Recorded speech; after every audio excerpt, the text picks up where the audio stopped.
Hi guys, welcome to week 4 of my video blog.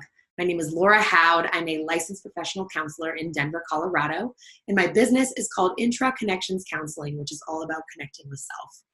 So over the last couple of weeks, I talked about the first 2 steps of going within, which is phase 1 of intraconnection. Step 1 is self-awareness. Step 2 is courage. And today I'm going to talk about step 3, which is vulnerability. So in its simplest definition, vulnerability means to be emotionally or physically exposed to potential harm. You might think about an injured animal in the wild who's vulnerable to predators. Or maybe you think about that person that wears their heart on their sleeve and is constantly exposing themselves to rejection and heartache. So it might seem like common sense to want to avoid vulnerability. But what we don't realize is that vulnerability is essential in order to create connection. And what the research tells us is that having strong, supportive, long-lasting connection actually makes us healthier physically and emotionally, and even makes us live longer. But as a society, we avoid vulnerability. We don't want to feel pain. We do this in 2 ways. We avoid by numbing. We drink alcohol, use drugs, eat too much or not enough, overexercise, play video games, sit on social media, you name it. There's plenty of things that we can do to distract ourselves. The other thing that we do to avoid vulnerability is to make the uncertain certain.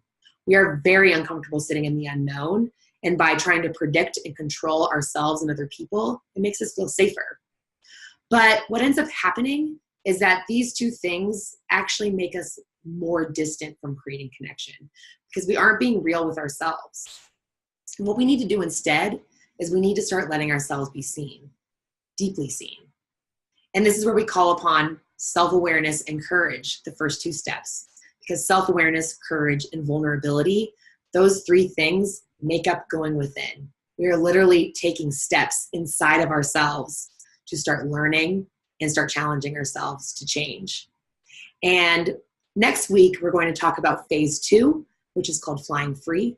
And here you guys will start seeing the reward that you can experience from working so hard in this first phase.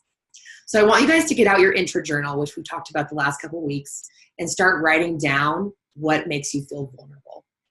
So do that this week, and next week I look forward to sharing with you flying free, and this first step of flying free is empowerment.